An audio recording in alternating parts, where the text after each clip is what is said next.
नमस्कार, good morning, सुप्रभात। मैं विकास कुमार कुशवाहा आप सभी का अपने यूट्यूब चैनल में बहुत बहुत स्वागत करता हूं। चलिए आइए कुछ ही मिनटों में हम लोग पिछले 24 घंटे के सभी क्षेत्रों की न्यूज जान लेते हैं। जी हां, समाचार की सबसे पहले शुरुआत करते हैं भारतीय समाचार। कर्नाटक में नेतृत्व परिवर्तन। जी हां, डीके शिवकुमारन कर्नाटक के मुख्यमंत्री पद की शपथ आज लेंगे। कर्नाटक में चल रहे कई दिनों से राजनीतिक गहमागहमी या उठक पटक के बाद डीके शिवकुमारन आज में शाम को 4 बजे मुख्यमंत्री पद की शपथ लेंगे, जिसके बाद वो कर्नाटक के 34वें मुख्यमंत्री बन जाएंगे। के साथ 10 से लेकर 15 कैबिनेट मंत्रियों के भी शपथ लेने की सूचनाएं हैं। पश्चिम बंगाल में राजनीति। जी हां, टीएमसी में बहुत बड़ा फूट सामने आ रहा है। जी हां, विधानसभा चुनाव के बाद टीएमसी में एक आंतरिक गिरोह बन रहा है, जिसके बाद टीएमसी में फूट की सूचना प्राप्त हो रही है। जी हां, ऋतव्रत बनर्जी के नेतृत्व में ऐसा माना जा रहा है कि टीएमसी के 50 से अधिक विधायक उन समर्थन में है, जिसके बाद टीएमसी में अभिषेक बनर्जी और साथ में ममता बनर्जी के प्रभाव और प्रभुत्व कम होते हुए देखा जा रहा है। और आंतरिक मामले संबंधी समाचार जान लेते हैं। जी हां, अहमदाबाद में बहुत बड़ा सर्च ऑपरेशन हुआ। जी हां, अहमदाबाद पुलिस और क्राइम ब्रांच ने अहमदाबाद के बहुत सारे क्षेत्रों में सर्च ऑपरेशन किया, जिसमें चंदोला और गुलाब नगर संबंधित नगर भी शामिल थे, जिसमें 250 से अधिक अवैध घुसपैठे यानी बांग्लादेशी को पकड़ा गया, साथ में उनसे पूछताछ जारी। कश्मीर में सीआईके की बहुत बड़ी छापेमारी। जी हां, काउंटर इंटेलिजेंस कश्मीर ने आतंकवाद को वित्त पोषण और साथ में कट्टरपंथियों को पकड़ने के लिए कश्मीर के श्रीनगर,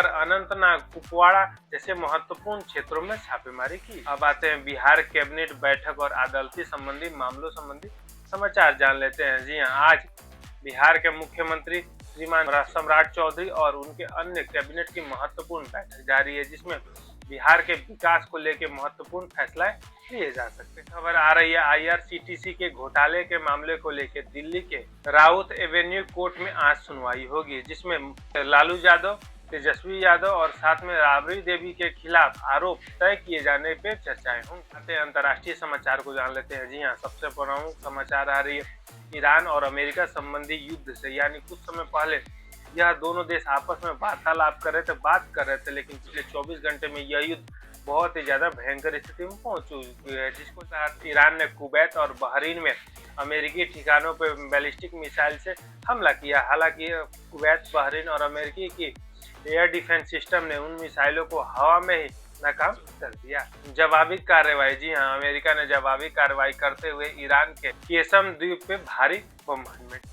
क्रिप्टो एक्सचेंज पर प्रतिबंध। जी हाँ, अमेरिका ने ईरान के सबसे बड़े क्रिप्टो एक्सचेंज नोविटेक्स पर कड़े प्रतिबंध जारी कर दिए हैं, जिसके तहत अमेरिका का यह कहना है कि इन क्रिप्टो एक्सचेंज का उपयोग ईरान तथा इस्लामिक रेवोल्यूशनरी गार्ड प्रतिबंधों से बचने के लिए करेंगे। भारत और नेपाल संबंधी विवाद, जिसपे भारत का रुख। जी हाँ, नेपाल के प्रधानमंत्री बलेंद्र शाह ने भारत और नेपाल के बीच सीमा के विवाद को जटिल बताते हुए इसमें तीसरे पार्टी का हस्तक्षेप यानी चीन और ब्रिटेन की मध्यस्थता पर जोर दिया। हालांकि भारत के विदेश मंत्रालय के प्रवक्ता रणधीर जायसवाल ने यह साफ कर दिया है कि भारत और नेपाल के बीच किसी भी बात को सुलझाने के लिए बहुत मजबूत तंत्र मौजूद है, अर्थात किसी भी तीसरे पार्टी की किसी प्रकार की आवश्यकता नहीं है। वेनेजुएला के कार्यवाहक राष्ट्रपति का भारत दौरा। जी हाँ, वेनेजुएला के कार्यवाहक राष्ट्रपति डेल्सी रोड्रिग्ज आज से लेकर 7 जून तक भारत की आधिकारिक यात्रा पे हैं। यात्रा के दौरान दोनों देशों के बीच ऊर्जा सुरक्षा और साथ में व्यापार को लेकर महत्वपूर्ण समझौते होने की संभावना है। अर्थव्यवस्था और पर्यावरण संबंधी समाचार जान लेते हैं। जी हाँ, अंतर्राष्ट्रीय स्तर पर क्रूड तेल की दामों में फिर से उछाल देखने के लिए मिली, जिसमें अंतर्राष्ट्रीय स्तर पर अमेरिका और ईरान के मध्य हो रहे फिर से युद्ध को और बढ़ावा देने की वजह से और साथ में स्टेट ऑफ हॉर्मुज से किसी भी प्रकार के आवाजाही को बंद किए जाने की कोशिश के बाद अंतर्राष्ट्रीय स्तर पर क्रूड तेलों के दामों में बहुत ज्यादा बढ़ोतरी देखी गई, जिसमें वर्तमान समय में क्रूड तेल $94 प्रति बैरल तक पहुंच गया। वैश्विक स्तर पर तेल आपूर्ति में बाधा होंगी और साथ में अंतर्राष्ट्रीय स्तर पर महंगाई बढ़ेगी। महंगाई से निपटने के लिए जापान के प्रधानमंत्री साने ताकाइची ने $19 बिलियन का अतिरिक्त राहत पैकेज जारी किया है।